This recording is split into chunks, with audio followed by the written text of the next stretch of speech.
우리가 잘 아는 것처럼 예수님께서 이제 십자가를 앞두고 이제 유월절 만찬에서 하시는 이제 마지막 유언과 같은 하나님의 말씀이 13장부터 이제 17절, 18절까지 계속해서 쓰여 있습니다.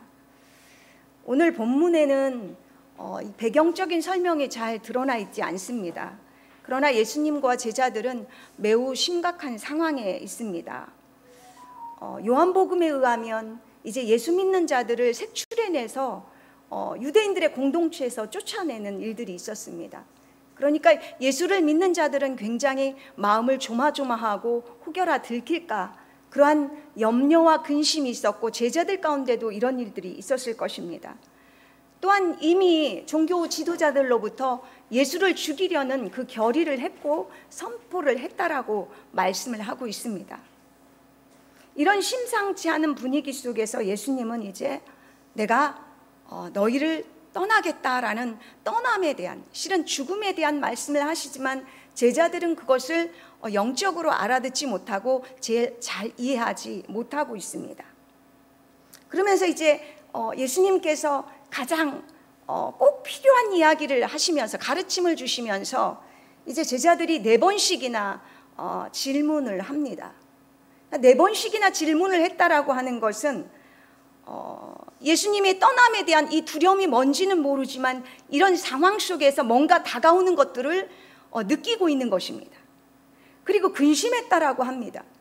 이런 색출을 하고 예수 믿는 자를 잡아 죽이는 이러한 일들이 버젓이 그들 사회에서 일어났기 때문에 그들은 근심했을 것입니다. 그리고 예수님이 하시는 말씀이 도무지 무슨 말씀인지 잘 와닿지가 않았습니다. 깨달아지지 않았습니다. 그래서 그들이 이해하지 못하는 몰이해를 그 4번의 질문 속에서는 드러나 있다라고 우리가 볼 수가 있습니다. 이런 상황에서 예수님은 이제 말씀을 전하시고 오늘은 그 질문들을 한번 살펴보면서 오늘 주님께서 주시는 말씀을 들어보겠습니다. 첫 번째 질문은 베드로가 주여 어디로 가십니까? 라고 이렇게 질문을 이제 13장 마지막 부분에서 하고 있습니다. 이 예수께서는 내 아버지 집에 거할 곳이 아주 많다. 내가 가서 아버지께로 가서 거처를 마련해 두고 내가 너희에게로 다시 오겠다라는 말씀을 하시면서 너희는 두려워하지도 말고 하나님을 믿는다고 한다면 나를 믿어라 라는 말씀을 하십니다. 그리고 이제 베드로의 그 마지막 질문에 마지막 그 토를 다십니다. 내가 가는 곳을 너희가 알 것이다 라고 이제 말씀을 하고 계십니다. 이때 이제 도마가 다시 내가 가는 곳을 너희가 알 것이다 라는 이 말씀을 듣고 이제 질문을 하는 겁니다. 5절 6절입니다. 주여 주께서 어디로 가시는지 우리가 알지 못하거늘 그 길을 어떻게 알 수 있겠습니까? 라고 질문을 하고 있습니다. 이때 그 유명한 선언을 하십니다. 내가 곧 길이요 진리요 생명이니 나로 말미암지 않고는 아버지께로 올 자가 없느니라. 예수님은 참 진리 되시고 참 생명이 되시는 하나님 아버지를 아는 길이라고 이렇게 예수님 스스로 선언하고 계십니다. 내가 곧 길이요 진리요 생명이다. 그런데 그 길의 마지막 최종 목적지가 어디냐? 아버지라고 합니다. 아버지의 생명입니다. 하나님의 그 생명의 모든 생명의 근원이시기 때문에 원천이 되시기 때문에 예수님의 가는 길의 목적지는 아버지고 그리고 생명이고 참 진리다라고 말씀을 하십니다. 인간은 하나님과 함께 교제할 수 없었습니다. 죄로 인해서 막혔던 그 하나님께로 가는 길을 예수님께서 십자가로 허무시고 이제 하나님과 교제하고 사귐하고 이제 하나님을 알고 뵙는 그러한 길을 열어주셨다라는 뜻이 내가 곧 길이요 진리요 생명이라는 말씀 안에 들어있습니다. 제가 지하철 타면서 지난주에 이런 광고가 눈에 띄더라고요. 하나 이렇게 네모난 여백이 있는데 왼편에 글귀가 돌아 돌아 결국 에듀윌, 그리고 공백이 있고 아주 작은 글씨로 요 밑에 결국엔 돌아온다 연어처럼, 이런 말이 있더라고요. 연어가 넓은 바다에서 생활하다가 죽음을 맞이할 때가 되면 그 고향으로 회귀하는 본능이 있습니다. 그것처럼 이 학원 저 학원을 돌아서 이제 돌고 돌아 시험 공부를, 공인중개사 시험 공부를 할 때 이 학원 저 학원을 떠든다는 것입니다. 그러다가 결국은 에듀윌로 공부를 해서 시험 합격한다는 그러한 에듀윌을 많이 사용하라는 그런 말씀입니다. 그런데 이제 연어는 물고기지만 회귀 본능이 있어서 고향으로 돌아가는 것처럼 우리 사람도 그렇지 않습니까? 자기 고향에 대한 애착이 우리의 본능 안에 들어 있습니다. 그래서 이제 나이가 들고 정년퇴직을 하면 어떤 꿈이 있냐면 고향으로 가서 살리라. 이 고향으로 가고 싶은 그 마음들이 늘 가지는 못하지만 그런 꿈을 꾸며 살아가는 것이 인생입니다. 우리가 잘 아는 말, 인생은 결국 흙으로 돌아간다라는 말씀이 있습니다. 이 말씀은 창세기에 나오는 너희가 흙에서 취함을 받았으니 흙으로 돌아간다라는 말씀에서 온 말씀인 것입니다. 육은, 우리의 몸은 결국 우리가 태어날 때 막 움켜쥐고 태어나지만 돌아가실 때 대부분 손을 피고 돌아가잖아요. 그래서 육체는 썩어서 흙으로 돌아갑니다. 그런데 사람들이 거기까지는 압니다. 그런데 그 다음 우리의 영혼이 돌아갈 곳이 있다라는 걸 잘 모릅니다. 그러나 사람들이 알든 모르든 우리 영혼은 하나님께로 돌아갑니다. 왜냐하면 그 하나님이 우리에게 돌아온 근본이기 때문인 것입니다. 그래서 전도서 12장 8절은 그렇게 말씀합니다. 흙은 여전히 땅으로 돌아가고 영은 그것을 주신 하나님께로 돌아가나니 하나님께로 돌아가기 전에 기억하라. 기억하라는 것이에요. 이 땅에서 어떻게 살 것인가를 기억하라는 거예요. 하나님을 경외하고 살라는 말씀입니다. 하나님을 떠났던 사람들이 돌아올 것을 이 육체가 살아있는 동안에 돌아오라는 이런 메시지가 들어 있습니다. 이것이 복음입니다. 예수님은 하나님에서부터 오셨습니다.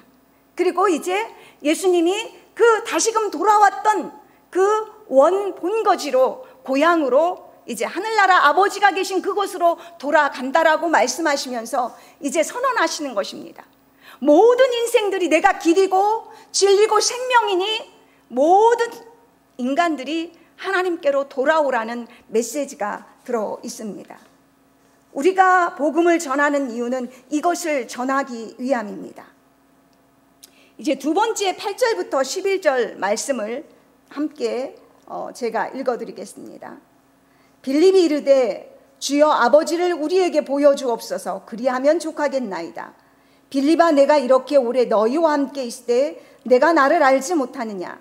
나를 본 자는 아버지를 보았거늘 어찌하여 아버지를 보이라 하느냐?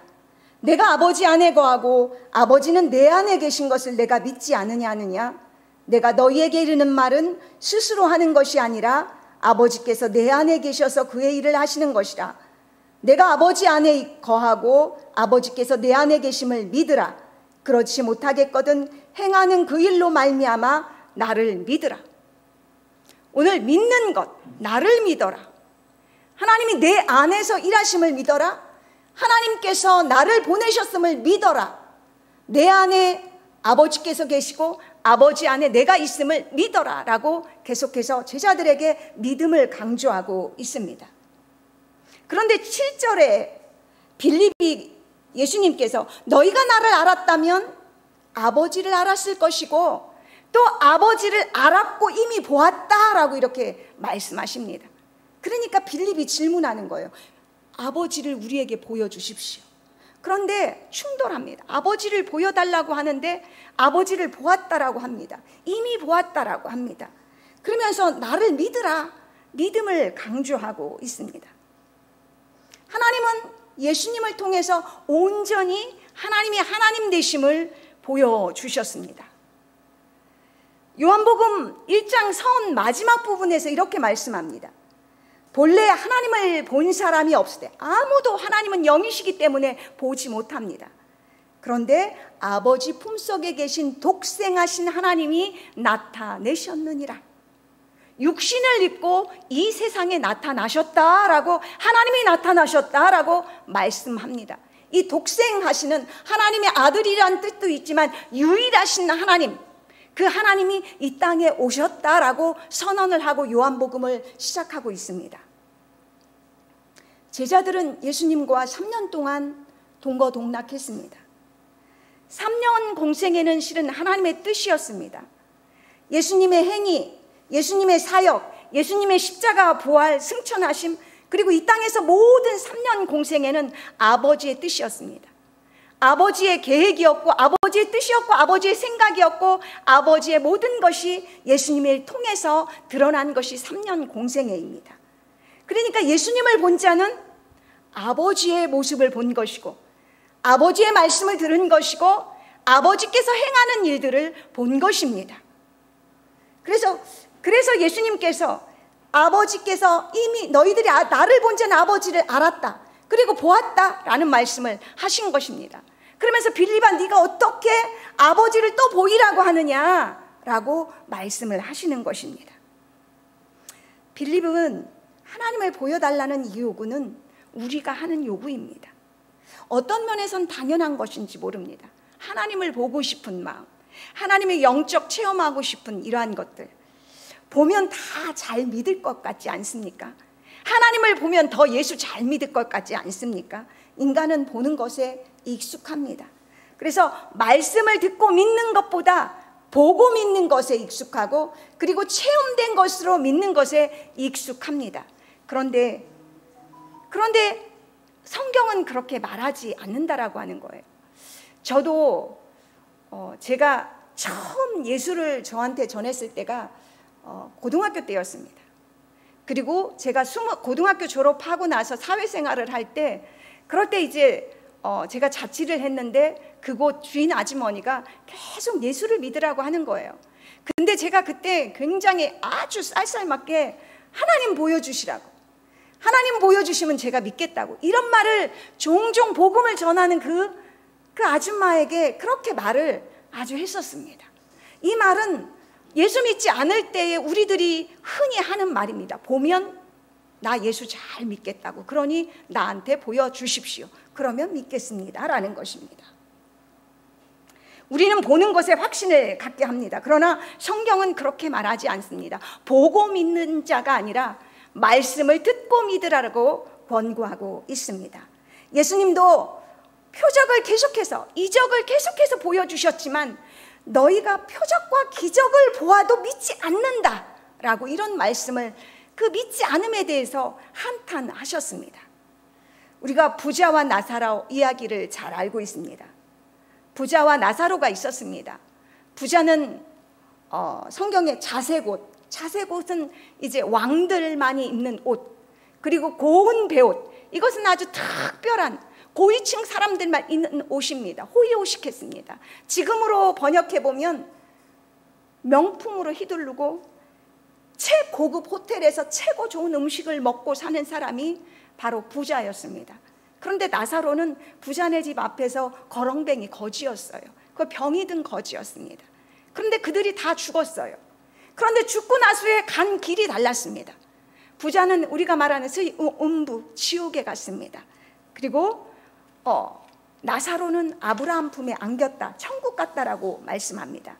그런데 고통 중에서 이 부자가 아브라함 품에 있는 나사로를 보고 아브라함에게 부탁을 합니다. 나사로를 내 아버지 집에 보내주십시오. 그래서 내 5 형제가 내가 있는 이곳에 제발 오지 않기를, 그래서 그 증언을 좀 해주십시오. 만약에 죽은 자가 살아나서 내 형제들에게 가서 증거를 하면 아마 나처럼 이 지옥에 오지 않을 것입니다 라고 부탁을 했습니다. 그러나 아브라함이 뭐라고 말씀합니까? 모세와 선지자가 있으니 그들에게 듣는 것으로 족하다라고 말씀합니다. 비록 죽은 자가 살아나서 증언한다 할지라도 이 성경 말씀의 증언을 듣지 않는 자는 죽은 자가 가서 증언한다 해도 듣지 않는다라고 말씀합니다. 이 부자와 나사로 이야기의 핵심은 2개입니다. 죽음 후에 반드시 가는 길이 갈라진다라는 것. 천국을 가든지 지옥을 가든지 사람은 누구나 하나님 앞에서 심판받는다라고 하는 그러한 메시지를 나눠줍니다. 그리고 또 하나, 이 증언은 오직 성경 말씀으로 충분하다라고 하는 메시지가 들어 있습니다. 성경 말씀의 증언을 듣지 않는다, 복음의 증언을 듣지 않는다, 그러면 어떤 이적을 또 어떤 표적을 본다 할지라도 그 믿음은 장담하지 못한다라고 하는 것입니다. 예수님께서 가나에 가셨습니다. 가나는 우리가 잘 아는 것처럼 첫 번째 표적, 물이 포도주로 변하는 기적을 일으키신 곳입니다. 그런데 놀랍게도 우리가 이 물이 포도주로 바뀌는 이걸 보면 다 믿을 것 같지 않습니까? 그런데 믿지 않았어요. 그것을 보았던 하인들 믿지 않았어요. 주인 믿지 않았어요. 하객들 믿지 않았어요. 오직 제자들만 믿었다라고 합니다. 그 가나에 다시금 예수님께서 들어가셨을 때에, 그런데 신하의 어떤 신하가 찾아왔습니다. 죽어가는 자기 아들을 살리기 위함이었습니다. 그런데 가나에서 그 사람이 온 곳은 가버나움, 지금으로만 한 35km 정도 떨어져서 걷는다 하면 8시간, 왕복 16시간입니다. 그래서 예수님 찾아와서 내 아들을 살려달라고. 근데 예수님께서 하신 말은 네 아들이 살아있다 가라는 말씀이었습니다. 그런데 이 신하가 그 말씀만 믿고 갔다라고 합니다. 그리고 그 아들이 살아난 때가 바로 예수께서 네 아들이 살아있다라는 이 말씀을 들었던 그때인 것을 알고, 그리고 온 가족이 예수를 믿었다라고 말씀합니다. 이것이 두 번째 표적입니다. 이 두 번째 표적에서 강조하는 그 메시지는 무엇인가? 믿음은 보는 것으로 이게 주어지지 않는다라는 거예요. 이 신하가 예수님의 오직 말씀만 듣고 갔다라는 데 포인트가 있습니다. 우리의 믿음은 말씀을 들음으로, 예수님께서 행하신 일들을 믿음으로, 하나님의 말씀의 언약을 믿음으로 말미암아 우리의 믿음이 자생이 되고, 그 그리스도의 말씀으로 말미암아 우리에게 믿음이 주어진다라고 하는 것입니다. 예수님이 부활하셨을 때 어땠습니까? 의심 많은 도마는 믿지 못했잖아요. 아니면 어쩌면 예수님의 제자들도 다 막달라 마리아가 들려주는 그 소식을 듣고는 믿지 않았습니다. 예수님이 부활하셔서 보여주셨을 때 믿었습니다. 그런데 그 현장에 도마가 없었잖아요. 그때 예수님이 뭐라고 말씀하십니까? 도마야, 네 손을, 내 손, 이 못자국을 보고 내 옆구리에 손을 집어넣어보고 믿음 없는 자가 되고 믿는 자가 되라. 보지 못하고 믿는 자들은 복되다라고 말씀하셨습니다. 우리는 보는 자가 아니라, 보고 믿은 자가 아니라 복음을 듣고 마음으로 믿어 입으로 신하여 구원 얻은 자들입니다. 그래서 예수님께서 로마서 10장 17절에는 그렇게 말씀합니다. 그러므로 믿음은 들음에서 나며 들음은 그리스도의 말씀으로 말미암느니라. 우리의 믿음은 내 확신이 아닙니다. 우리의 믿음은 신념이 아닙니다. 내가 할 수 있어, 할 수 있어, 나는 할 수 있을 거야, 이것이 믿음이 아닙니다. 그리스도의 말씀, 그리스도에서 십자가에서 이루신 그 십자가의 죽으심과 부활을 믿는 것이고, 예수님께서 하신 언약의 말씀을 믿는 것이고, 그 말씀에 의지해서 우리가 행하는 것, 이것이 바로 믿음입니다. 하나님의 약속을 믿고 행하는 것. 보이지 않는 하나님의 나라는 보이지 않습니다. 이 땅은 모든 것이 보이고 보이는 것을 향해서 추구하며 나가지만 하나님 나라는 보이지 않고, 예수님은 실은 보이지 않습니다. 하나님은 보이지 않습니다. 그 보이지 않는 말씀을 우리가 믿고 따라가기 위해서는 우리가 언약의 말씀을 믿고 따라가야 하는 것입니다. 우리가 계속해서 믿음이 자라기를 원한다고 한다면 이 말씀에 듣는 일에 집중해야 됩니다. 그냥 귀로 듣는 것이 아니라 내 마음으로 듣고, 귀로 듣고 마음으로 듣고 마음으로 새겨서 다시금 내 머리에서 새겨진 그 말씀이 내 입으로 시인할 때 구원 얻는다라고 로마서 바울서신은 말씀하고 있습니다. 내가 길이요 진리요 생명이다라는 이 말씀을, 우리는 언약의 이 말씀을 믿고 내가 새겨보는 것입니다. 나는, 내 영혼은 과연 어디로부터 왔는가? 내 영혼이 하나님으로부터 왔다라는 걸 믿는다고 한다면 이 말씀을 믿는 것입니다. 그리고 이 말씀대로 우리가 인생의 길을 우리가 인생의 길이 예수님이 맞다고 한다면 그 예수님을 바라보고 예수님이 행하신 일들을 쫓고 예수님께서 말씀하신 그 언약을 따라서 우리가 쫓아가는 것이 하나님 나라가 추구하는 그 믿음의 길인 것입니다. 이제 예수님은 12절부터 17절은 이제 예수님이 하늘로 승천하셔서 이제 제자들만 남겨지는, 그래서 그런 상황 속에서 두 가지 약속을 합니다. 바로 기도 응답과 성령을, 보혜사 성령 주실 것을 약속하십니다. 특별히 16절 17절을 읽어보겠습니다. 내가 아버지께 구하겠으니 그가 또 다른 보혜사를 너희에게 주사 영원토록 너희와 함께 있게 하리니 그는 진리의 영이라. 세상은 능히 그를 받지 못하나니 이는 그를 보지도 못하고 알지도 못함이라. 그러나 너희는 그를 아나니 그는 너희와 함께 거하시며 또 너희 속에 계시겠습니다. 보혜사는 원래 원어로 변호사다라고 합니다. 그리고 조력자다, 위로자다라는 뜻이 있습니다. 그러면 이 뜻 안에서 바로 보혜사 성령님께서 예수님께서 우리에게 보내주시겠다라고 약속을 하셨는데, 이분이 이제 홀로 남겨질 제자들에게, 그리고 이제 오순절 강림 사건으로 우리 믿는 120문도를 시작으로 교회 시대가 열렸고, 그래서 믿는 성도들에게 내가 예수를 믿겠습니다라고 고백하는 자들에게 성령이 임하십니다. 그럼 성령님께서 어떤 일을 하시는가? 바로 진리의 영입니다. 그래서 진리를 깨닫게 하시고 가르쳐 주시고, 바로 예수께서 내가 길이요 진리요 생명이라는 이 뜻이 무엇인가 라는 것들을 바로 알려주시는 영입니다. 그리고 증언하십니다. 성령께서 우리가 증언자가 돼서 예수를 증언하는 게 아니라 교회 시대에 복음의 확진자, 복음의 선포자, 복음을 증언했던 건 사람을 통해서 성령께서 하셨다, 주의 영이 하셨다라고 말씀합니다. 이 주의 영이 바로 하나님 예수 그리스도 보내심 사건을 증언하고 변호하고 깨닫게 하시고 알려주십니다. 그래서 훗날 예수님이 하셨던 그 말씀을 제자들에게 생각나게 하고, 그래서 그 말씀을 따라 인도함을 받아서 하나님의 나라의 길을 가도록 바로 인도하고 주력하는 자가 성령 하나님입니다. 그럴 때 또 성도들이 고난 가운데 빠지게 됩니다.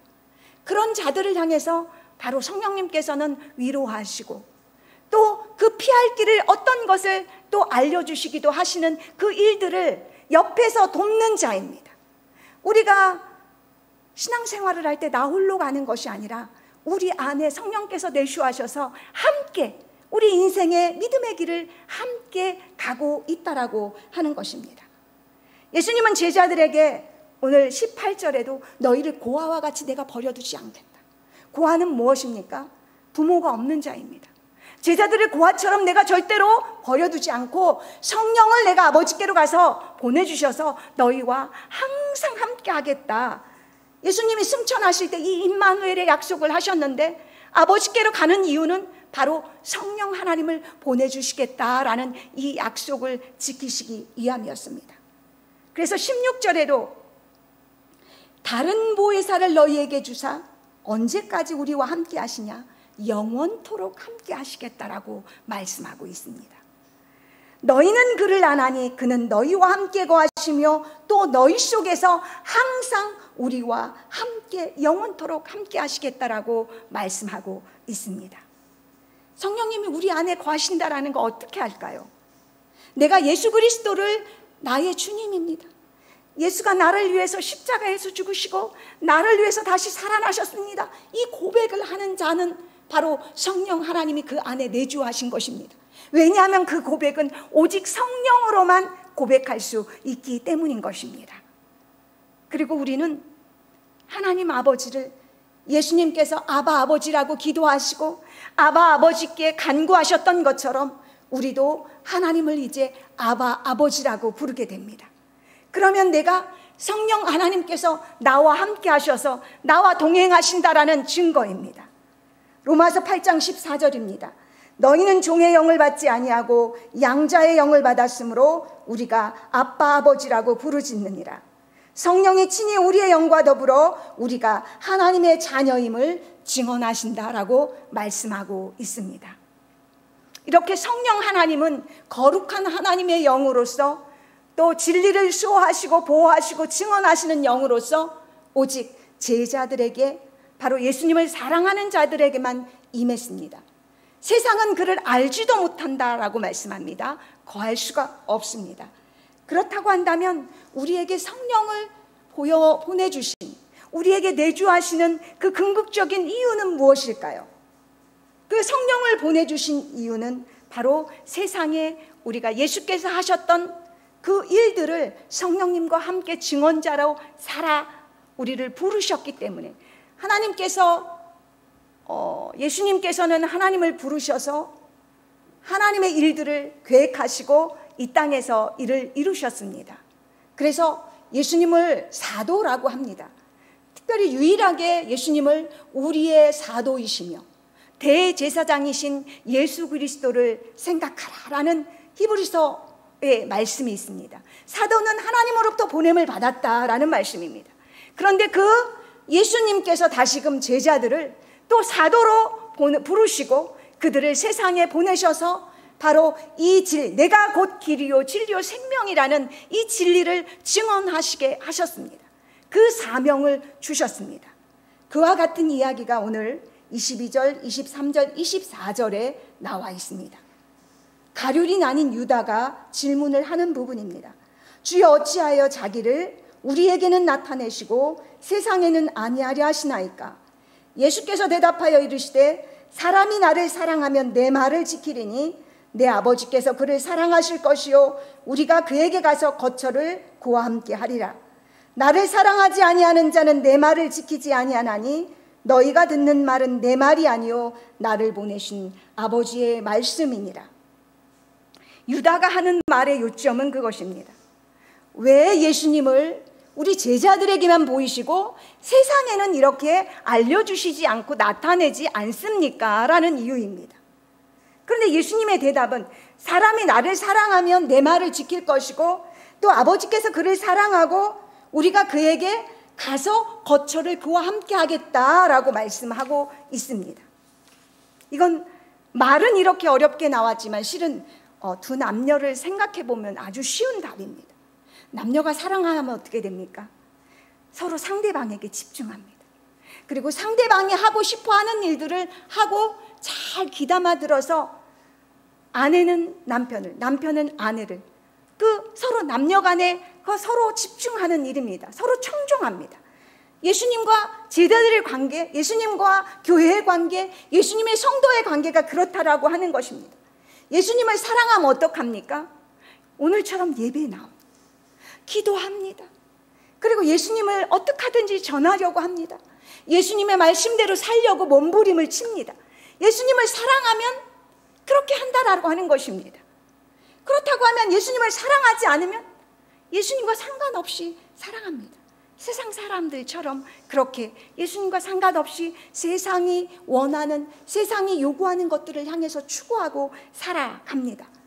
오히려 예수님이 말씀처럼 세상은 예수를 미워합니다. 교회를 미워합니다. 그렇게 예수님 말씀하셨습니다. 예수님께서 자신을 세상에 나타나는 방법은 이렇게 제자들에게 나타났습니다.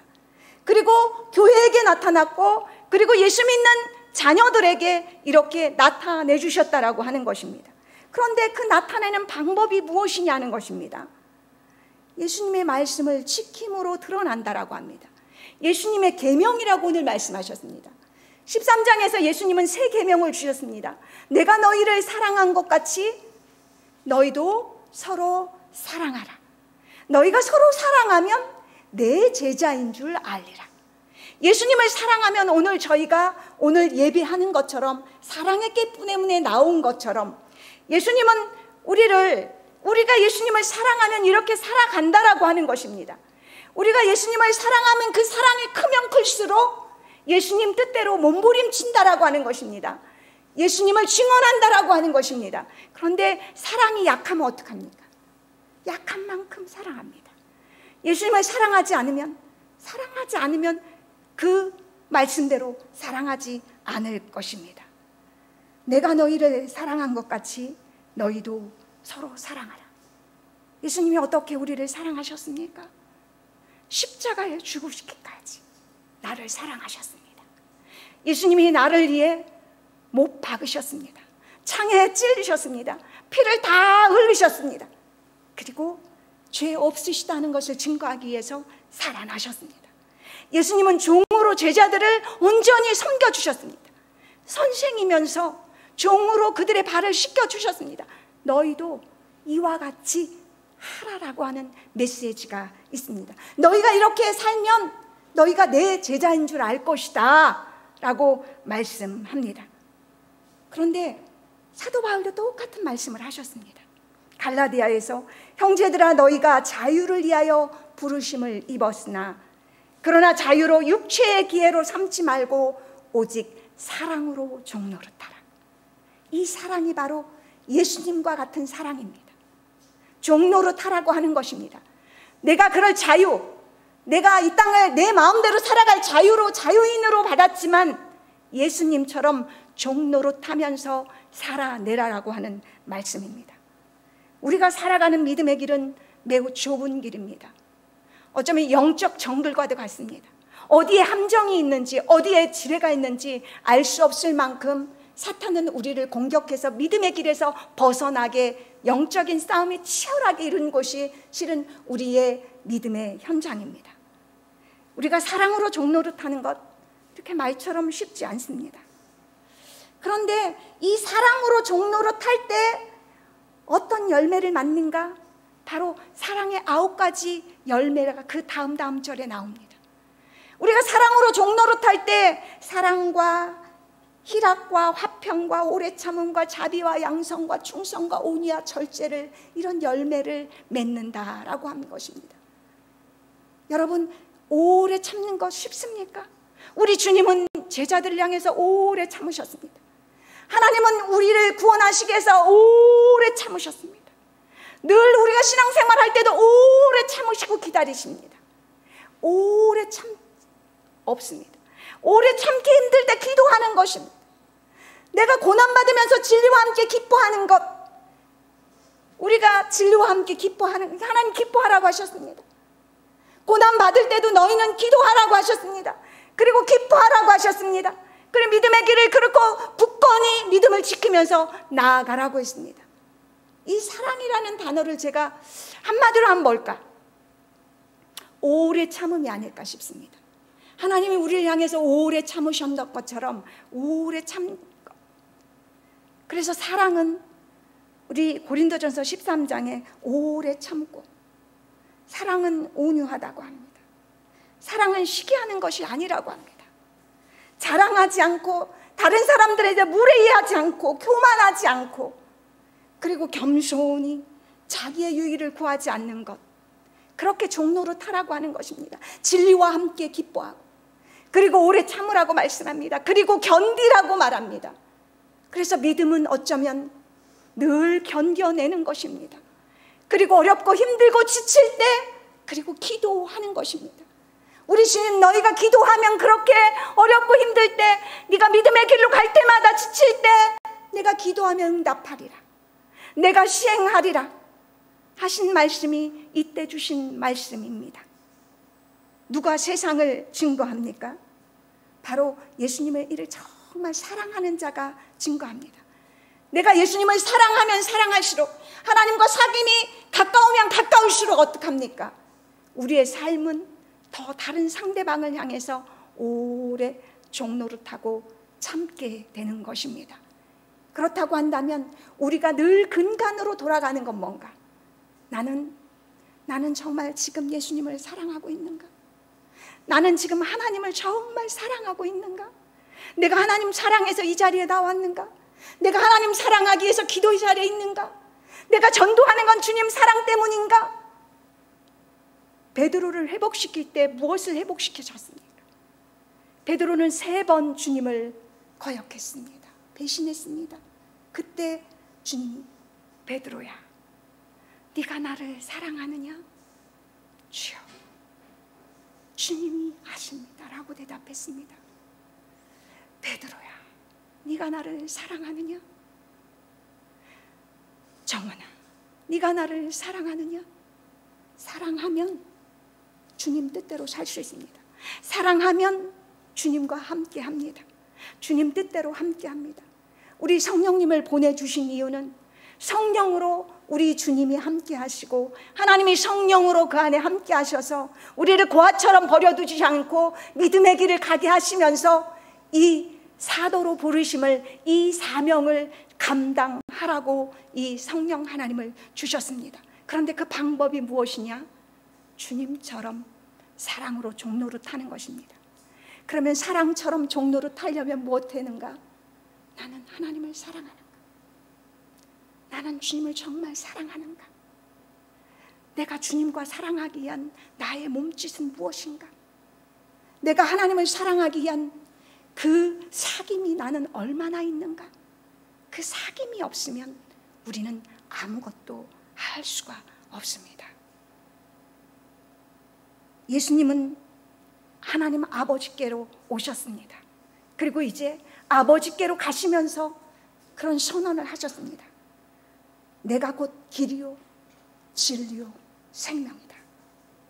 예수님께서 아버지께서 가는 이유는 세상을 심판하시기 아니라 세상을 구원하시기 위함입니다.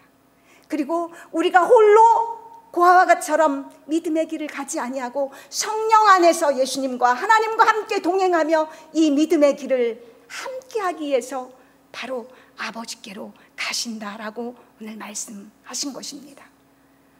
우리가 사랑으로 종로를 타는 것, 성령 안에서 충분히 가능한 일입니다. 오늘 한 주간 하나님을 나는 얼마나 사랑하는가? 네가 나를 사랑하느냐? 라는 베드로의 질문이 저와 여러분에게 하는 그 질문이기를 고백합니다. 기도하겠습니다. 새 계명을 너희에게 주노니 서로 사랑하라. 내가 너희를 사랑한 것 같이 너희도 서로 사랑하라. 베드로야, 내가 나를 사랑하느냐? 내가 나를 사랑하느냐? 모든 사람이 너희가 서로 사랑하면 너희가 내 제자인 줄 알리라. 예수 그리스도의 이름으로 기도하옵나이다. 아멘. 잠깐.